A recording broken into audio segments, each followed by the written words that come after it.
Are your email open rates hovering around 20% or even lower than that? You're not alone. Trust me, there's tons of other e-commerce brands out there that are struggling with the same thing. How can I get these people to open my emails? Just like my client Wear Me Pro, when I first was auditing their account, they were sitting at a 13% average open rate, and I was able to get them closer to a 40%. Or just like my client Focal, where they consistently hit that 40% average open rate monthly. In this video, I'm gonna show you 5 ways that you can improve your open rates so that your subscribers can start becoming customers. Okay, so the first one that I have is testing. Yes. Testing. It is so important for e-commerce brands to get out there and experiment. If you've been sending the same old subject line with just like a little bit of a change to it, your subscriber list is gonna notice and they're not gonna open it. It's the same thing you've been sending to them. And testing is a surefire way to have clear data. That's my biggest thing. When I go into an account and I'm looking at the data, I wanna know what's working best. And that's where testing comes in. Set up some A/B tests on your next campaign. Maybe you're experimenting with an emoji or maybe a little bit of a tone of voice change. Experiment and look at the data. When you find one that outperforms another, start to set up those parameters. You know now what subject line is going to get people to take action more than others. Basically, you never know until you test it. So definitely A/B test your subject lines to get it optimized. The next one that I have is analyzing trends. And I know you're thinking, trends with subject lines. Yes, it's a thing, okay? So as pop culture evolves, things change, there are changes with subject lines. So one thing I love to do to get a real pulse on, I guess, the tone of voice of the inbox right now is to check out mild.com. So on Mild, you'll find your competitors, you'll find other top brands. You'll be able to see what subject line they've used and what preview line they've been using. So what's great about that is you can kind of start to take note, like, is the tone of voice shifting? Did I see that my competitor did something really unique with a subject line that I haven't tested? Okay, back to step 1, test it, see if it works for you. But analyzing trends, analyzing competitors, just seeing what the rest of the market is doing in subject lines is huge. I mean, one thing you can do right off the bat is go into your promotions tab, look through every subject line that's come your way this week.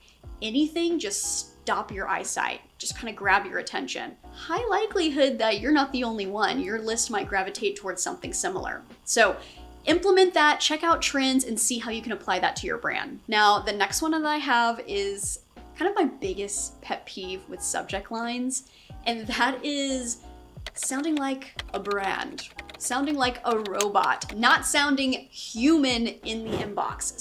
So many e-commerce brands will go the route sending out an email and it's in all caps, baby, limited edition, 50% off site-wide, shop now, final hours. People have seen it, they've heard it, they're tired of it, okay? So we wanna be unique. We want to stop that eyesight when they're scrolling through their promo tab, their inbox. What is different about your subject line? And blending in with all the other brands is not it. So what I mean by sounding human is what potentially your ideal customer, like what is the language they're using? Maybe there's kind of tone of voice, insider lingo, things like that, that their friends, family, coworkers, people in their space would use when it comes to your brand. And I know that can seem kind of hard to pinpoint, but one simple one that literally you could test tomorrow is sending out an email that says, I don't want you to miss this, ... And that could be for a product launch, that could be for a last chance for a sale. And then your preview line can maybe have a bit more details like, our site-wide sale is coming to an end. Just something like that to test that sounds more human and not so much like I'm a brand, I'm emailing you, buy my stuff, because people are gonna be like, I don't feel like opening that. I'll see it next week after. You're just like every other brand, right? So being unique, sounding more human in the inbox. One last thing about sounding human too, this is just my biggest pet peeve, is a subject line where every first letter of a word is capitalized. That just screams like, I'm a brand, I am a robot, and I'm emailing you. Like it just never gets good engagement, never beats out a more humanized subject line when I've tested it, just like, ugh. So first things first, just ditch that. No kind of like all capital letters in each word in your subject line. Ditch that, because that just says, hey, I'm a brand. I'm emailing you. Buy my stuff. All right, the next one I have is personalization. So I'm sure you've heard this screamed from the rooftops of everybody in email marketing, but personalization is where it's at. If you really want to drive up some higher open rates, sending out an email that has that personalized touch just does it. It gets you those extra opens. So different ways you can do that, right? Of course, hey Peyton, hey first name. Having the first name in there is great. Honestly, start there if you haven't done that yet. But let's get a bit more smarter with it, right? So what I love to do with personalization is actually dig into customer data or new lead data. Did they fill out a quiz? Did they browse a certain type of product? I'm looking at those purchase behaviors, those site activity behaviors, segmenting my audience, and then delivering them a subject line that's then going to be hyper curated to them. So for instance, working with a hair care brand like JVN Hair, I have emails that go out that are really specific to everyone fighting frizz. So if I'm segmenting and emailing that group who has a known problem browsing frizz products or frizz helping products, filled out a quiz and their problem point is frizz, the personalization I can do in the subject line is, I know you're fighting frizz, or something like that. So that personalization could literally be like frizz fighting favorites, things that we could really call out, because if I know that I'm emailing a group that is so interested in this, my open rates are through the roof on that. Also with personalization, if you have a loyalty program in your e-commerce business, this is great to get out a campaign where you have, hey, you have 500 points waiting in your account. So being able to dynamically insert how many points they have to redeem, that's fantastic too. That one always does stellar. Getting that out of a campaign to people who just have money to go spend, but dynamically insert how many points they have in the subject line. You'll get lots of opens with that. Okay, the last one that I have is probably the biggest one and the best one to save for last. And I kind of hinted at it in the last tip, but segmentation. Let me tell you, if you are having open rates 20% or below, there's a high likelihood you have deliverability issues. Very high. And if you do, and you think you might, go check out my other video. I did one on how to get out of the spam inbox, and it will be extremely helpful for you addressing deliverability issues, but that goes hand in hand with segmentation, which is great for open rates. So imagine we're going to do a product launch and we've kind of already emailed our full list, but we want to do like an extra send out there to people who were interested.